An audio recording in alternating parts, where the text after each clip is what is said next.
विकास में जीपीपीएस साथ है, सशक्त देश बनाने में जीपीपीएस साथ है देश के। નમસ્કાર મિત્રો, આપણે સફળ ઉદ્યોગપતિઓ સાથે ચર્ચા કરી અને એમની કંપનીની યાત્રા વિશેની માહિતી મેળવીએ છીએ.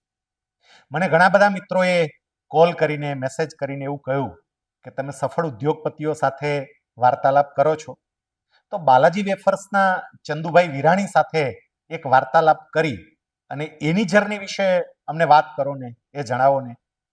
મિત્રો, જ્યારે ગાંધીનગરમાં એલિપેડ ખાતે જાન્યુઆરી 2025માં જીપીબીએસ 2025નું આયોજન થવા જઈ રહ્યું છે, ત્યારે જીપીબીએસ 2025ના સ્પોન્સરર બાલાજી વેફર્સના ચંદુભાઈ વિરાણી આજે આપણી સાથે છે અને આજે આપણે એમની સાથે વાતો કરીને એમની કંપનીની જર્ની વિશેની માહિતી. ચંદુભાઈ, નમસ્કાર. પહેલા તો હું આપનું સ્વાગત કરું છું અમારા આ વાર્તાલાપમાં, અને ખરેખર અમે ભાગ્યશાળી છીએ કે આપના જેવી વ્યક્તિએ અમને સમય આપ્યો અને આપની સાથે વાત કરવા માટેની આ તક મળી. ચંદુભાઈ, સૌથી પહેલું તો એ જાણવું છે, બધાને જાણવાની ખૂબ ઉત્સુકતા છે કે આ બાલાજી વેફર્સની યાત્રાની શરૂઆત ક્યારે થઈ અને કેવી રીતે થઈ? બાલાજી વેફરની શરૂઆત પાયામાંથી શરૂઆતની વાત કરું જી તો 1974નો દુષ્કાળ પડ્યો. ઓકે. અને મારું ગામ ધુંધોરાજી મારે છોડવું પડ્યું. જી. અને મને એમ થયું કે હવે અહીંયા મારે ચિંતન કરી અને કાંઈક સિટીમાં સેટ થવું છે. જી. એવામાં રાજકોટમાં મને એસ્ટ્રોન સિનેમાની અંદર નોકરી મળી, મોટા ભાઈને પણ નોકરી મળી. ત્યાં કામ સારું કર્યું કેન્ટીનમાં, એટલે આપણે કોન્ટ્રા પર કેન્ટીન આપી દીધી અને એમાં આપણે વેફર વેચતા. જી. વેફર વેચતા વેચતા રેગ્યુલર ન મળી એટલે આપણે ગામડાની બધી મિલકત વેચીને ઘર બનાવીને ઘરમાં આપણે વેફર બનાવતા કેન્ટીનમાં વેચતા એવો વિચાર કર્યો કે કેન્ટીનમાં જ વેચીએ છીએ તો ચાલો બીજી અનેક જગ્યાએ વેચીએ. એટલે બાઇકથી વેચ્યું, રિક્ષાથી વેચ્યું, ટેમ્પોથી વેચ્યું. વેચતા ગયા, આગળ વધતા ગયા, લોન લેતા ગયા અને લોકોને જોડતા ગયા. જી. 20,000ની લોન રિક્ષાની લીધી, ટેમ્પોની 1,80,000ની, ફેક્ટરીની 5 લાખ, 50 લાખ, કરોડ, 5 કરોડ, 25 કરોડ, 100 કરોડ, 200 કરોડ લોન લેતા ગયા, ભરતા ગયા, આગળ વધતા ગયા. 2500 કરોડનું આજ સુધી રોકાણ કર્યું. જી. ઘરથી આજીમાં 2 ફેક્ટરી કરી. અત્યારે વાત કરી છે વાજડી, વલસાડ, એમપીમાં ઇન્દોર, યુપીમાં લખનઉ અને નેક્સ્ટ હવે બેંગ્લોર અને એના પછી ઈસ્ટમાં જાશું. લોકો જ્યારે ઘરેથી શરૂ કર્યું ત્યારે 5-7 લોકો કામ કરતા હતા, એને બદલે આજે 6-7 લાખ લોકો જોડાયેલા છે. ઓહો. 3,000 સપ્લાયરો છે. જી. એમાંથી લગભગ 80% કૃષિ રિલેટેડ જ પ્રોડક્ટ છે. એટલે કૃષિને સમજ્યા, ખેડૂતને સમજ્યા, સેટિસ્ફાય કર્યા, એટલે મજબૂત કિસાનો થયા. એટલે સારું રો મટીરિયલ આપ્યું, સારી મશીનરીઓ પ્રોસેસ કર્યું અને એને વેચવાવાળા 600 ટ્રકોવાળા 10 મેઇન સોલ ડિસ્ટ્રીબ્યુટર છે. એ ટ્રકો દ્વારા જે ડિલિવરી કેને આપે છે તો 2,000 ડીલરોને, અને 2,000 ડીલરો છે એ લગભગ 50 લાખ દુકાનોમાં ડિલિવરી કરે છે. એક ગામડાની વ્યક્તિ એક માનસિકતાના આધારે, એક ઇન્સાનિયતના આધારે, એક સંસ્કારિતના આધારે લોકોને જોડવાનું કામ કર્યું, એક લોકોને સંગઠિત કરવાનું કામ કર્યું. એક બિઝનેસની સંગઠનની શક્તિને કારણે એક બ્રાન્ડ બની. એટલે આજે રાજકોટમાં નંબર 1 ટેક્સ ભરું છું, સ્નેક્સ નમકીનમાં ગુજરાતમાં નંબર 1 ટેક્સ ભરીએ છીએ. ઓલ ઇન્ડિયામાં કોઈને ટાર્ગેટ દીધા વગર નંબર 1 ગ્રોથથી ચાલે છે. એટલે એમ કહી શકી કે મેં તો એક માનવ શક્તિને એકઠી કરી, ભગવાને મને માનવ જીવ આપ્યો. હું એવું સમજતો હતો કે માનવ કર્મ કરતો જાય, શીખતો જાય, બીજાને શીખવાડતો જાય અને બીજાને જોડતો જાય અને જીવ માત્રનું ધ્યાન રાખતો જાય. જી. એ બીજાનું ભલું કરવાનું મારા દાદાએ મને શીખવાડ્યું હતું, બીજાનું ભલું કરતો ગયો, ભલું તો મારું થઈ ગયું. જી તો આ એક બાલાજીની જર્ની સંક્ષિપ્તમાં મેં કહી દીધી જી. તમને.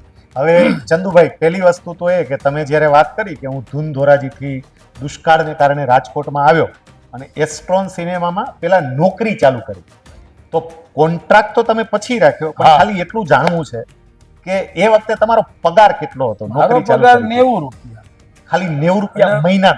મહિનાનો, અને મોટા ભાઈનો 150 રૂપિયા. 90 રૂપિયાનો પગાર હા. હતો. 90 રૂપિયાના પગારથી જર્ની ચાલુ કરનાર બાલાજી વેફર્સ વાળા ચંદુભાઈ અત્યારે વાર્ષિક ટર્નઓવર કેટલું હશે? 6000 કરોડ. 90 રૂપિયાથી 6000 કરોડની આખી આ યાત્રા. તમે તમારી આ સંક્ષિપ્ત યાત્રામાં બીજી ઘણી બધી વાતો મૂકી દીધી. એક પછી એક વાત ઉપર જરા આપણે ડિટેલમાં વધીએ આગળ. તો એક તો એ જાણવાની ઈચ્છા થઈ કે આ બાલાજી નામ પસંદ કરવા પાછળનું કોઈ કારણ ખરું? એસ્ટ્રોન સિનેમામાં હું જ્યારે નોકરી કરતો ત્યારે એક બાળ હનુમાનની કાચની એક મંદિર લાગ્યું. જી, ત્યાં હા, અને જ્યાં હું કામ કરતા દીવાબત્તી ત્યાં. કરતો ને શનિવાર રહેતો. જી પછી આપણે 82માં વિચાર કર્યો કે 84માં હા, કે કંઈક નામ રાખીએ. બરોબર. ત્યારે મકાનનું નામ યુનિટી હતું. યુનિટી રાખવું કે બાલાજી રાખવું? તો ઘરમાં સર્વાનુમતે એવું થયું કે બાલાજી રાખવું. બરોબર. પછી ઘણા લોકો એમ કહેતા હતા કે ભાઈ બાલાજી નામ રાખ્યું, આ તો શનિની પનોતી લાગે. હા. મેં કીધું ભાઈ અમારી પાસે કઈ છે નહીં, શેની પનોતી?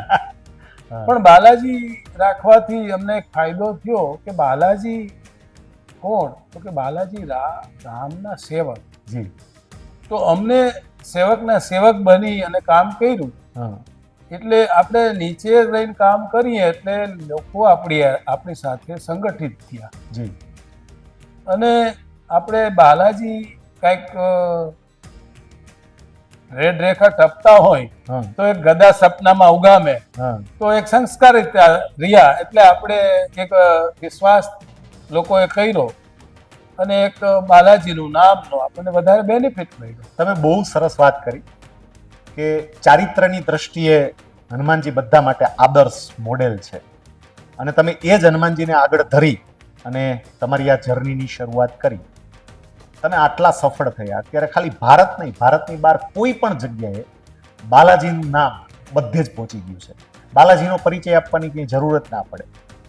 તો કંપનીને આ કક્ષા સુધી પહોંચાડવામાં નૈતિક મૂલ્યો, જેને અત્યારે ઘણા બધા બાજુમાં મૂકી દે છે, ઘણા બધા ભૂલી જાય છે, ઘણા બધા અનએથિકલ પ્રેક્ટિસ કરીને પણ આગળ વધવાનો પ્રયત્ન કરે છે, તો તમારી કંપનીએ આવા નૈતિક મૂલ્યો, જેને આપણે વેલ્યુઝ કહીએ, એ કઈ રીતે જાળવી રાખ્યા? એને કેટલું મહત્વ આપ્યું? નૈતિક મૂલ્યો એટલે હું મારી ભાષામાં એમ કહું હા, કે તમે મારા નાનામાં નાના વર્કરને અત્યારે મળો હા, તો એને મારા ઉપરનો વિશ્વાસ હશે. જી એક નાનામાં નાના ડીલરને મળો, હા, એને મારા ઉપરનો વિશ્વાસ. એક નાનામાં નાના સપ્લાયરને મારા ઉપરનો વિશ્વાસ. એ વિશ્વાસ, ટ્રસ્ટ એ નૈતિકતા બિઝનેસની. જી એક નાનામાં નાનો કન્ઝ્યુમર એને પોસાઈ શકે એવી સારી ક્વોલિટી, સારી પેકિંગ એના મોઢા સુધી પહોંચાડવું. હમ, ગરીબમાં ગરીબ માણસ પણ ખાઈ શકે, અમીરમાં અમીર માણસ પણ ખાઈ શકે, હમ, એવો વિશ્વાસ અપાવવો એ એક નૈતિકતા. જી તો મારી દ્રષ્ટિએ આ કર્યું એટલે બાકીનું મારે જે કોઈ કિમિયા ન કરવા પડ્યા, કોઈ ટાર્ગેટ કે કોઈ સ્કીમો કે કોઈ ડેબિટ, આવા બિઝનેસમાં આ ઘણા બધા આવા કાંઈ કરવા ના પડે અને એક સિમ્પલ એની રીતે નેચરલ તરીકે ગ્રોથ મળતો રહી, કોઈ મગજમારી વગર, કોઈને પ્રેશર નહીં, કોઈને મગજમારી, બરોબર. પોતાની રીતે બધા જવાબદારીથી કામ કરતા થયા વિશ્વાસને કારણે. જી એટલે તમે બહુ સરસ વાત કરી આ કે તમારી સાથે જેટલા સંકળાયેલા હતા, પછી એક ગ્રાહક હોય, તમારો કર્મચારી હોય, તમારો ડીલર હોય, ડિસ્ટ્રીબ્યુટર હોય, ચેનલમાં કોઈ પણ આખી ટીમની અંદર જેટલી વ્યક્તિ હતી, એ વ્યક્તિઓનો વિશ્વાસ તમે સંપાદિત કર્યો, એમની જરૂરિયાતોને ધ્યાનમાં લઈ અને તમે કામ કર્યું, એમને સંતોષ મળે એવી રીતે તમે કામ કર્યું, ને એ આ તમારી સફળતાનું રહસ્ય છે. બાલાજીની શરૂઆત જ્યાં સુધી મને ખબર છે કે મેં જ્યાં સુધી સાંભળ્યું છે ત્યાં સુધી વેફરથી શરૂઆત કરી હતી, પણ પછી વેફર પછી બાલાજી ઘણી બધી પ્રોડક્ટ રેન્જ સાથે અત્યારે સમાજની અંદર વસ્તુઓ મૂકી રહી છે. તો અત્યારે તમારી પ્રોડક્ટ રેન્જ કેટલી હશે? આમ તમે કઈ કઈ પ્રકારની પ્રોડક્ટ લોકો માટે અત્યારે માર્કેટમાં મૂકી છે? આમ તો પ્રોડક્ટની વાત કરીએ તો આપણે એસ્ટ્રોન સિનેમાની અંદર વેફર્સ, ચણા દાળ, મગદાળ, વટાણ ઓકે, અને સિંગ આટલી વસ્તુ જ વેચતા. બરોબર. પછી બજારમાં વેચવા ગયા એટલે એમ કહે કે ભાઈ તું ચેવડો આપ. નહીતર ઓલા ચેવડા આપવા વાળા એમ કહે છે કે અમે નહીં આપીએ જો બાલાજીનો માલ હોય એટલે ચેવડો આપવાનું શરૂ થયું. પછી કે તું ચવાણું આપ, નહીતર ઓલા એમ કહે છે કે અમે બાલાજીનો માલ તારો નહીં. બરોબર. એટલે કસ્ટમરને અમારા કોમ્પિટિશરે એમ કીધું કે આ માલ તો જ હું આપીશ. એટલે અમારે મજબૂરીમાં બધી વસ્તુ આપવી પડી. અને પછી આજે હવે એવું થઈ ગયું છે કે એક R&D ટીમ છે. બરોબર. આજે લગભગ 20 ટીમો હોય છે, અલગ અલગ પોતે ડિપાર્ટમેન્ટ સંભાળે છે. એ પોતાની જવાબદારી હોય છે જી કે મારે કન્ઝ્યુમરને આજે કાલે વર્ષના અંત સુધીમાં કઈ પ્રોડક્ટ આપવી. બરોબર. સર્વે કરવો, ટેસ્ટિંગ કરવું, અને એનું એક કામ જ છે. જી આજે મારી નેક્સ્ટ જનરેશન, એની એક ટીમ, જી એની પાસે એક પ્રોફેશનલ ટીમ છે અને મારી એક પ્રેક્ટિકલ ટીમ છે. એ બંને ટીમોને સાથે લઈ અને એની જવાબદારીથી કામ કરે છે. એ મને પૂછવું એન્ડમાં પડે છે કે આ બરાબર છે ટેસ્ટ, બાકી એની રીતે 99% કામ કરે છે. એટલે એ પોતાની ટીમો એની જવાબદારીથી બધું કામ આગળ વધારી રહી છે. એટલે તમે જે વાત કરી કે ખાસ કરીને લોકોની જે ડિમાન્ડ હતી, લોકોની જે માંગ હતી, એને ધ્યાનમાં લઈ અને તમે માર્કેટમાં એક પછી એક પ્રોડક્ટ મૂકતા ગયા. બીજું ચંદુભાઈ, ખાસ તમારો જે આ બિઝનેસ છે, આટલા વિશાળ ફલક ઉપર તમે આ બિઝનેસ ફેલાવ્યો. એકચ્યુઅલી આ ફેમિલી બિઝનેસ છે અને ફેમિલીમાં ભાઈઓ વચ્ચે સામાન્ય રીતે ડિસ્પ્યુટ થતા હોય, ઘણી વખત ખટરાગ થતા હોય, ઘણી વખત ખેંચાખેંચી થતી હોય. બાલાજી પરિવારમાં આવું કંઈ જોવા નથી મળતું અને આખો પરિવાર એક રહીને કામ કરે છે. તો કેટલાય મિત્રો એવા છે કે જે લોકોનો બિઝનેસ આ રીતે ફેમિલી બિઝનેસ છે. તો એ બધાને એમાં જાણવામાં રસ પડશે કે તમે એવું શું આયોજન કર્યું કે જેથી કરીને તમારો પરિવાર એક થઈને ટકી રહ્યો. જો ફેમિલીમાં તું મેં ન થાય તો ફેમિલી નાખે. બિલકુલ, એ તો થાય. ઓકે, તો એમાં સરદાર પટેલ એમ કહેતા ઘરની ગાત ઘરમાં રાખો. Okay, good. આપણે હું એમ કહું કે સવારે સટાસટી બોલાવી લેવા. જી. પછી બપોરે કે બીજા દિવસે એવું વિચારવાનું કે કાલે શું થયું તો નહોતું થયું, એને યાદ નહીં રાખવાનું. એટલે આપણે કાઠિયાવાડી કહેવત છે, મોતી ભાંગું વિંધતા ઘોડો ભાંગો ઠેકતા, મન ભાંગું કવેણ, નહીં એને સાંધો નહીં એને. એટલે મન આપણે તોડવાનું નહીં. જી જી. આપણે તું મેં થઈ હોય પણ એ તો ભાઈઓ છીએ ને. બીજે દિવસે તો એ થાય પણ આપણે એને ગાંઠો નહીં વાળવાનો, મન તોડવાનું નહીં. એટલે તમે આ બહુ સરસ વાત કરી કે બધા વચ્ચે કદાચ મતભેદ હોય, મતભેદ ક્યારેય ના હોય. મતભેદ થઈ શકે પણ મનભેદ ના થાય. પરિવારમાં કોઈ એવું આયોજન કે એવું કંઈ થાય ખરું કે જેથી કરીને પરિવારના બધા લોકો સમયાંતરે મળે, સમયાંતરે ભેગા થાય, એવું કોઈ આયોજન હોય પરિવારને એક રાખવા માટે? આયોજન તો એની રીતે થતું હોય, લેડીઝો કરતા હોય, અમે તો નથી કરતા. પણ અહીંયા રોજ અમે બધા ભેગા બેસીને તો જમીએ છીએ. અચ્છા, અહીંયા તમે બધા જેટલા ડિરેક્ટર ભાઈઓ છો બધા સાથે? ડિરેક્ટરો છીએ. જી. મારા જીજાજી છે, મારો ભાણેજ છે. જી. અને ભીખુભાઈના જમાય અમારે બાજુમાં છે. અમારે તો અહીં બધા સાથે તો રોજ બપોરે જમીએ છીએ. જી. અને લગભગ જમવાનું તો અમારા લેડીઝો ક્યારેક ને ક્યારેક કરતા હોય, ના કરે તો રાત્રે તો બધા ભેગા થઈને બેઠા જ હોય છે. એટલે અમારી જે કહેવાય ને આપણે કંપની, એ અમારે લગભગ બાળકો હોય કે મોટા હોય, એ રાતે બધા બેઠા જ હોય છે. એટલે આમ કઈ નથી ભેગા થતા, ખાવાનું ભેગું એવું કઈ નક્કી જ નથી હોતું. સ્પેશિયલ ખાસ એના માટેનો કોઈ ઉપક્રમ નથી નહીં, એવું થતો, કઈ અમારું પણ અનાયાસે જ ભેગા થાય છે. એ નેચરલ તરીકે હોય છે, એનું હમણાં- કોઈ આયોજન નથી હોતું. હમણાં તમે જે વાત કરી ગુજરાતીની કહેવતની, એવી જ એક ગુજરાતીની કહેવત છે કે જેના અન્ન ભેગા એના મન ભેગા. અને હા. તમે બધા રોજ સાથે જમો છો એને કારણે પણ તમારામાં એકતા આવતી જાય છે. બીજી એક બાબત મેં સાંભળેલી હતી કે બાલાજી વેફર્સ એનું જે પેકેટ છે, એનો જે કલર છે, એનો કલર જોઈને અમુક જે એક્સપર્ટ હોય એણે એવી સલાહ આપી હતી કે ભાઈ આ તમે થોડું ચેન્જ કરો. પણ એ વખતે તમે અડગ રહ્યા હતા કે આ ચેન્જ નથી કરવું. એ ઘટના આખી શું હતી? એ સહેજ એકચ્યુઅલી બાલાજીની જ્યારે સિમ્પલ પેકેટમાંથી એક ડિઝાઇનમાં કરવામાં આવ્યું જી ત્યારે બજારમાં લગભગ ગ્રીન પેકેટો હતા. બરોબર. મેં કીધું આપણે થોડા અલગ પડીએ, હા આપણે દેખાઈએ બીજા કરતા અલગ, સાથે નથી રહી. એટલે આપણે ઓરેન્જ કલર રાખ્યો બાલાજીનો સિંદુરિયો. હા એટલે ઓલા ડિઝાઇન વાળા કે આ ડિઝાઇન નો દબાવી દે છે. મેં કીધું મારે એ ક્યાં દબાવવાનું છે, મારે તો અલગ પડવું છે. હા અને મારે તો જો સીતાના રામ માટે, સીતાના માટે જે પોતે આખા રોડાઈ ગયા હતા, હા, મારું સિંદૂર. પેકેટ આખું એ હોવું.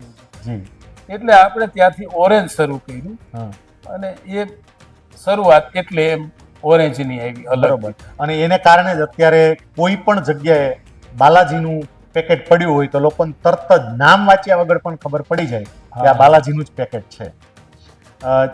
ચંદુભાઈ, તમે ઘણી બધી સરસ આખી જર્નીની વાત કરી રહ્યા છો. એક બાબત તમારી પાસેથી એ જાણવાની ઈચ્છા છે કે બાલાજી પરિવાર, હમણાં તમે જે વાત કરી કે તમારે કેટલા બધા ડિસ્ટ્રીબ્યુટર્સ, કેટલા બધા ડીલર્સ, કેટલો મોટો પરિવાર, તો આ આખા પરિવારને સાચવવા માટે, પછી તમારા કર્મચારી હોય, ડીલર હોય, ડિસ્ટ્રીબ્યુટર્સ હોય, એને સાચવવા માટે તમે શું કરો? એની સાથેના સંબંધો મજબૂત થાય એના માટે શું થાય? એના સાચવવા માટેના હું માર્કેટિંગ વાળાને એમ કહું હમ કે આપણે આંબો વાવીએ જી તો સીધા ફળ ના આવે, હા, બરોબર.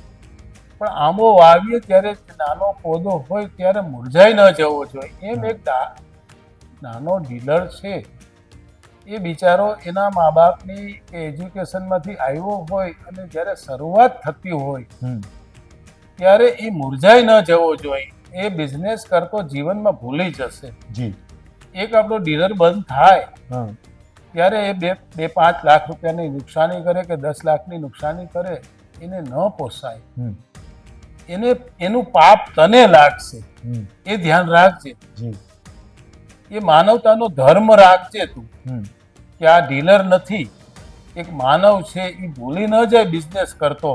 હમ એ બિઝનેસ કરશે તો 5 જણાને દેતો થશે. બરોબર. એટલે એ આંબો ફળ આવે ત્યાં સુધી ટકાવી રાખવાની તારી જવાબદારી છે. હમ થોડું એને સંભાળીને કામ કરજે, નહીતર પાપ તને લાગશે, મને નહીં લાગે. બરોબર. આવું કહું એને. હા એનું સેલ થાય અને એના ન થાય ને એના છોકરાને મેડિકલ કે એજ્યુકેશનની જવાબદારી તને સોંપું છું એને, હમ તો તું આવું માનજે કે એ તારા ઘરના ફેમિલીનો મેમ્બર છે. જી એવી હું ગાઈડન્સ આપું. હા અને ઘણી વખત હું પણ ડીલરોને અહીંયા જાઉં અને કદાચ એને કાંઈ હોય સમસ્યા, તો મેં તમને વાત કરી હમ કે નાનામાં નાનો ડીલર, નાનાનો સપ્લાય, નાનો વર્કર મને મળી શકે. જો એને કોઈ રોકે હમ તો મારી પાસેથી આમ છે ને એક ગોળીઓ છૂટે હા અંદર ફુવારાની, હા એવો મારું સ્વરૂપ આવી જાય. એટલે એ બાકી એની વચ્ચેની સ્ટીમ છે ને અનુશાસનમાં રહીએ બરોબર. અને લોકોને સેટિસ્ફાઈ કરે. જી બાકી મારે બહુ વચ્ચે આવવાની જરૂર નથી રહેતી. આ એક છૂટ રાખી છે એટલે. જી એટલે કોઈ પણને કંઈ પણ પ્રકારના પ્રશ્નો હોય હા, તો તમે ડિરેક્ટર હોય, અત્યંત બિઝી હોય, તો પણ તમે એને સમય આપો છો અને તમારા કર્મચારીથી લઈને તમારી આખી ટીમમાં કોઈ પણના પ્રશ્નો હોય તો એ પ્રશ્નો ઉકેલવાનો તમે પ્રયત્ન પણ કરો છો. એવી કોઈ ઘટના તમને જો યાદ આવતી હોય કે કોઈ કર્મચારી, કોઈ ડીલર, ડિસ્ટ્રીબ્યુટર્સ, તમારી આખી ટીમ, એમાંથી કોઈનો કોઈ મેજર પ્રશ્ન હોય, બિચારો મૂંઝાતો હોય, તકલીફમાં હોય, તમારી સાથે ચર્ચા થઈ હોય અને એ સમસ્યામાંથી એ બહાર આવ્યો, એવી કોઈ એકાદી ઘટના જો આપને યાદ આવતી હોય? તો આ લોકોને બહુ મોટી સમસ્યા હોતી જ નથી, આપણે માની લઈશી મોટી છે. જી. ખાલી એની સમસ્યાનું સમાધાન કરવાના વિચાર આપણે રાખીએ ને કે તું આ મને મળજે, એટલે બાકીની ટીમ અનુશાસનમાં જ આવી જાય છે, મારા સુધી નથી પહોંચવા જ દેતા, એ પોતે જ કરી લે છે. પણ ઘણા એવા વાત બનતા હોય છે કે નાનામાં નાનો ડીલર હોય, એની પાસે કશું ના હોય, એને આપણે બાઇક લઈ દીધું હોય કે રિક્ષા લઈ દીધી હોય, એની રીતે પૈસા આપી દઈએ. અને એવા ડીલર જ્યારે એ 1000 કે લાખ રૂપિયાના મહિનાના સેલથી કરતા કરતા આજે 9-9 કરોડના સુધી પહોંચ્યા છે મહિના. તો હવે વાત એમ કહું કે મેં એને સમસ્યા દૂર કરી કે એને મારી કરી? બહુ સરસ. આમાં એવું ના કહી શકું કે મેં એની સમસ્યા દૂર કરી, પણ એ મારી ફરજ મેં નિભાવી. જી. એટલે સામે સામે આપણે એમને મદદ કરી તો વ્યવહાર આપણને છે. પણ. જી. તમે મને ચા પાયો તો હું તમને ચા પાઉં, એક નાના માણસની સાથેનો વ્યવહાર એવો હોય છે કે એ નાના માણસોએ જ મને મોટો બનાવેલો છે. તો હું તો કેમ એમ કહું કે એને મેં મોટો બનાવ્યો, મેં એની સમસ્યા દૂર કરી? જી. આવી તો હોય ઘણી બધી વાતો. બીજું એક એ જાણવું છે કે ખાસ કરીને જે ફૂડ માર્કેટની અંદર કંપનીઓ હતી, એમને કોરોના વખતે એવું કહેવાય છે કે થોડો સંઘર્ષનો પીરિયડ કોરોના વખતે હતો.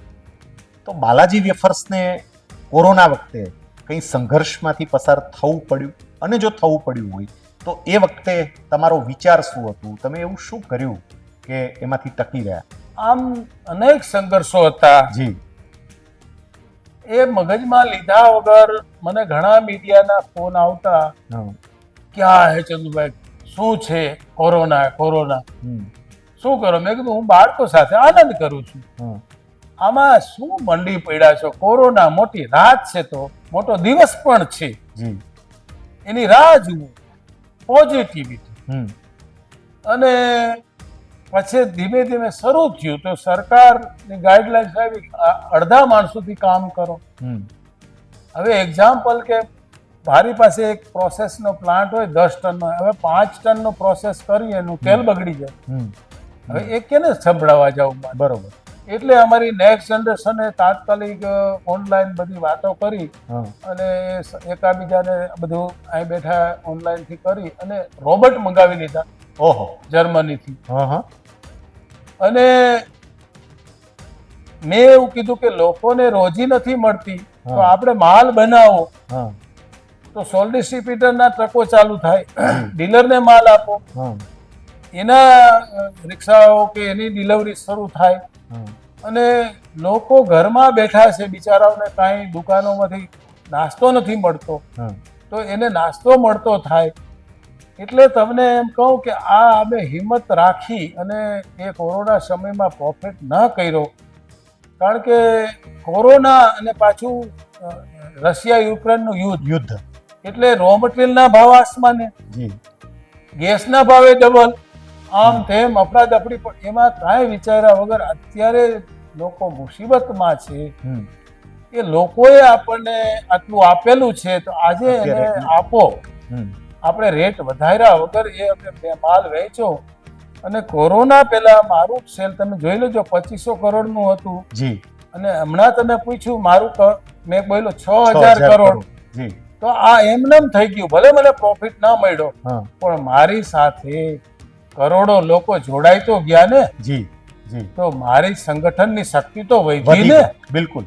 તો આ મારા દાદા કહેતા હતા કે બીજાના ભલામાં તારું ભલું છે, તો મારું ભલું થઈ ગયું.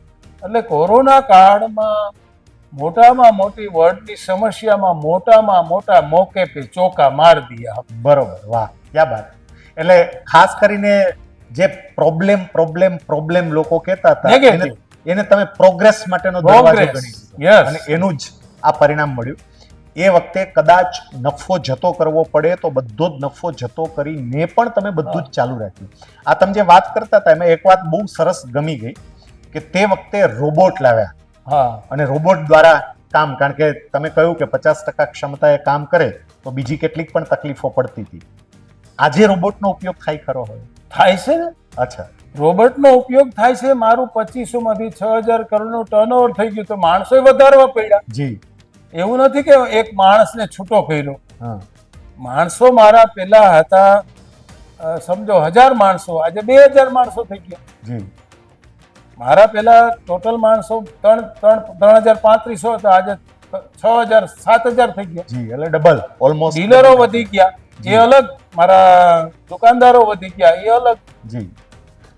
એક મહત્વની વાત આપને પૂછું કે ખાસ કરીને હાઇજીન જાળવવા માટે, કારણ કે બાલાજી વેફર્સનું નામ એના માટે ખૂબ પ્રસિદ્ધ છે, તો એના માટે શું કરે? અત્યારે લોકોને પોતાના સ્વાસ્થ્યની ખૂબ ચિંતા હોય છે અને તમે ફૂડ બેવરેજીસ ફિલ્ડમાં કામ કરો છો, તો હાઇજીન જાળવવા માટે અત્યારે વેફર્સ બાલાજી વેફર્સ શું કરે?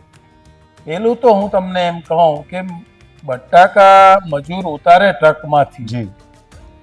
અને કાર્ટૂન ગોડાઉનમાં ઓટોમેટિક વયું જાય છે. ઓકે, એટલે હ્યુમન ટચ બને ત્યાં સુધી કોઈ ટચ તો કરતા નથી. એ ટચ શું કરે છે કે એ જોવે છે, ચાલુ બંધ કંઈક વાંધો નથી ને ચાલુ બંધ કરે છે, સફાઈ કરે છે, કાર્ટૂન મૂકે છે અને રો મટીરિયલના જે કાર્ટૂન પેકિંગના એના લિફ્ટિંગ કરે છે. એ મસાલા નાખવાનું કામ કરે છે. એ બાકી કોઈ પ્રોડક્ટને અડતા નથી. બરોબર. એટલે એ અનટચ વસ્તુ બને છે. હું તમને એમ કહું કે સિંગ આપણે ઘરમાં ભજીયા બનાવી અને હાથ ચણાનો લોટ ન થાય અને ભજીયા બને એવો તમને વિડીયો અમે ઉતારી શકશો. બરોબર. બરોબર. એ અહીંયા જ જોઈ શકશો. તમે એન્ટર થશો તો 2 ગેટ આવે પછી તો તમે અંદર થઈ શકશો. જી. અને અંદર જાશો એટલે તમારે બ્લોર શરૂ થશે એટલે પાર્ટિકલ કોઈ ના જાય. અને બીજું અંદર જાશો તો તમારે હાથ ધોવાનું પહેલા આવશે. જી. તો હાઇજેનિકતા તો પૂરો ખ્યાલ રાખીએ છીએ, કારણ કે અમારે 30-40 દેશોમાં એક્સપોર્ટ કરીએ છીએ. ઓકે. એક્સપોર્ટ કરવું હોય તો અમારે મશીનરી રજીસ્ટ્રેશન કરવી પડે, ફેક્ટરી રજીસ્ટ્રેશન કરવી પડે, એના લોકો ચેક કરવા આવે. જી. ત્યાર પછી એ પ્રોડક્ટ રજીસ્ટ્રેશન થાય છે. એક્ઝામ્પલ કે અમારે વલસાડ કે ઇન્દોર કે એ ગમે ત્યાંથી એ ના રજીસ્ટ્રેશન ના કરીએ તો એક્સપોર્ટ કરી શકીએ. જે મશીનરી જે કંપની એક્સપોર્ટમાં રજીસ્ટ્રેશન કરેલી હોય ત્યાંથી જ અમે એક્સપોર્ટ કરી શકીએ છીએ અત્યારે. એટલે અમારે નિયમોનું પાલન કરવું પડે. અત્યારે બાલાજી વેફર્સ ભારત સિવાય વિશ્વના બીજા કયા કયા દેશોમાં એક્સપોર્ટ કરે છે? હવે હું ક્યાં બોલું, કેનેડામાં મળે છે, અમેરિકામાં મળે છે, લંડનમાં મળે છે, ઓસ્ટ્રેલિયામાં મળે છે, ન્યુઝીલેન્ડમાં મળે. ન્યુઝીલેન્ડ ઓસ્ટ્રેલિયાનું નામ દઈ દો એટલે હવે એનાથી તો કોઈ કડકાઈ વાળો દેશ નથી. પૂરું થઈ ગયું. ત્યાં તમને મળશે. જી. એટલે રાજકોટની એક સામાન્ય એવી સિનેમામાંથી યાત્રાની શરૂઆત થઈ અને વિશ્વ ફલક સુધી આ યાત્રા પહોંચી ગઈ. ચંદુભાઈ, એક બાબત એ જાણવી છે કે 2024માં રાજકોટમાં સરદારધામ અને ક્રિએટ ઓફ ફોક્સ એમણે જીપીબીએસ 2024નું આયોજન કર્યું અને 10 લાખ કરતાં વધારે મુલાકાતીઓ આ જીપીબીએસ 2024માં આવ્યા. કદાચ સૌરાષ્ટ્રની એવી પહેલી ઘટના હશે કે કોઈ આ પ્રકારની સમિટમાં આટલા મોટા લોકો આવ્યા હોય અને એમાં બાલાજી સ્પોન્સર તરીકે જોડાયું. તો એનાથી બાલાજી વેફર્સને આ જીપીબીએસ સમિટને કારણે શું બેનિફિટ થયો? બાલાજીને પણ બેનિફિટ થયો અને અનેક લોકોને બેનિફિટ થયો. એવું અનેક લોકોના મોઢે મેં સાંભળ્યું. જી. કે રાજકોટને આંગણે આવું એક્ઝિબિશન અમે ક્યારેય નથી જોયું. હવે ખબર નહીં સાચું ખોટું, પણ એવું કહેતા કે પહેલે જ દિવસે બધા કેટલોક ચલા ગયા. જી. હા, બરોબર, સાચી વાત. તો પછી આયોજકોને એવું કરવું પડ્યું કે 50 રૂપિયા એન્ટ્રી ફી રાખવી પડી. પણ તોય કાંઈ ફરક ન પડ્યો. લોકોને બોલાવવા પડે અમારે ત્યાં આવો. અહીંયા રોકવાનું કામ માટેની 50 રૂપિયા ફી રાખી. જી. આ સરદારધામ એક્ઝિબિશનની ટુકડીને એ પૈસા લેવા માટે નથી ફી રાખી, પણ ફ્લોને કંટ્રોલ. એટલે એક અનેક એક્ઝિબિશન કરનારા રાજકોટમાં હવે આવતા થઈ જશે. જી. અને એને કારણે આજે તમે ગ્લોબલ સમિટનું જે નામ આપ્યું હતું, હા, હવે તમે માનશો મને એક સીધો દુબઈ વાળો તો ત્યાં જ મળ્યો વાહ, ક્યા બાત. કે આમ એવા અનેક લોકો મને મળવા આવ્યા. જી, તો એવા અનેક બીજા સ્ટોલ વાળાએ પણ અમને કીધું કે હા. અમારી એક ગ્લોબલ તરીકેની એક પહેચાન થઈ. અનેક વિશ્વના દેશોમાંથી ત્યાં રાજકોટને આંગણે આવ્યા. અને હું તો એમ કહું કે આ ગ્લોબલ સમિટમાં, સરદાર ધામની ગ્લોબલ સમિટમાં એક રાજકોટનું નામ થયું. જી. અને તમે હમણાં જે વાત કરી ખાસ તો કે સમગ્ર વિશ્વના અલગ અલગ 40 દેશોમાંથી જે બાયર્સ આવ્યા હતા અને એને કારણે બધા ભાગ લેનારા લોકોને એ ઇન્ટરનેશનલ લેવલ ઉપર જવા માટેની એક તક મળી. તમે 2025માં જે ગાંધીનગર ખાતે જીપીબીએસ થવાની છે એમાં પણ સ્પોન્સર તરીકે જોડાણા છો, તો એમાં જોડાવાનો વિચાર કેમ આવ્યો એમ? હવે આમાં તો શું છે કે અમે જોડાઈ ગયા હોય એટલે જોડાઈ રહેવાનું હોય. બરોબર. આમાં વિચાર તો આવવાના જ ના હોય. જી જી. એક સાથી અમારા ગગજીભાઈ હોય જી. તો એમાં એના વિચાર એ અમારા વિચાર, એમાં કઈ બીજા લાંબા વિચાર કરવાના ના હોય. જી જી જી જી. તમે વાત કરી કે એક એવો સંબંધ, સંબંધને કારણે હવે આગળ ચાલે અને એમાં પણ આપણને ઇન્ટરનેશનલી એક જે પ્લેટફોર્મ મળે છે ને રાજકોટ કરતાં પણ ખૂબ મોટા સ્કેલ ઉપર જ્યારે ગાંધીનગર થશે ત્યારે બાલાજી વેફર્સ બીજા વિશ્વના કેટલાય દેશો સુધી પણ હવે પહોંચશે. એ વિચાર એટલે આવે કે સોનામાં સુગંધ ભળે, સારા વ્યક્તિ સાથે જોડાય. જી. એટલે વિચાર તો હોય જ, એક સારા લોકો સાથે આપણે સારા છીએ, એ સારા છીએ તો એક વધુ સુગંધ વિશ્વમાં ફેલાય આપણી. જી. ચંદુભાઈ, બાલાજી વેફર્સ એક બ્રાન્ડ બની ગઈ છે અને સમગ્ર વિશ્વ હવે બાલાજી વેફર્સને ઓળખતું થઈ ગયું છે. બાલાજી વેફર્સ જીપીબીએસ સાથે પણ જોડાઈ છે અને જીપીબીએસ પણ એક એવી જ બ્રાન્ડ બની રહી છે. આપ આ બાબતે શું કહેશો? હું આ જીપીબીએસ વિશે એવું કહું, હા, મારા વિશે એવું કીધું કે હું આજે હનુમાન દાદાને માનું છું. જી. હનુમાન દાદા રામના સેવક, એનો સેવક હું. જી. એમ આજે ગગજીભાઈ પણ હું એ સ્વરૂપ દેખાઉં છું કે ગગજીભાઈ એટલે કોણ? માત્ર ને માત્ર સમાજની સેવા કરવી, એવું નહીં કે પટેલ સમાજની જ સેવા કરવી, અનેક સમાજને આપણા સમાજ સાથે જોડી, એજ્યુકેશન કરતા કરતા વેપારની સાથે જોડી અને દરેક સમાજને સાથે લઈ અને વિશ્વ ફલક સુધી આ જીપીબીએસ નું નામ થાય અને દરેક સમાજને એને આ ગગજીભાઈ ના એક સૂત્રમાં જે સેવક તરીકે બધાને સેવા મળે એવા સૂત્ર સાથે આ જીપીબીએસ આગળ વધી રહ્યું છે. માત્ર નહીં કે આ એક સમાજ માટે મર્યાદિત, પટેલ સમાજ માટે, વિશ્વના દરેક લોકોને જોડવાનું આ કામ કરી રહી છે એ સંસ્થા છે. આ મેં નજરે જોયું છે. જી. જેવી રીતે બાલાજી વેફર્સ બધાને જોડવાનું કામ કરે છે એ જ રીતે સરદાર ધામ અને ક્રિએટિવ ફોક્સ જીપીબીએસના માધ્યમથી તમામે તમામ સમાજના ઉદ્યોગપતિઓને એક પ્લેટફોર્મ પર લાવવાનું કામ કરે છે. યસ. જી. ચંદુભાઈ, આપે ખૂબ સરસ માહિતી આપી અને આપે આપનો સમય આપ્યો એ બદલ આપનો ખૂબ ખૂબ આભાર. देश के विकास में जीपीबीएस साथ है, सशक्त देश बनाने में जीपीबीएस साथ है.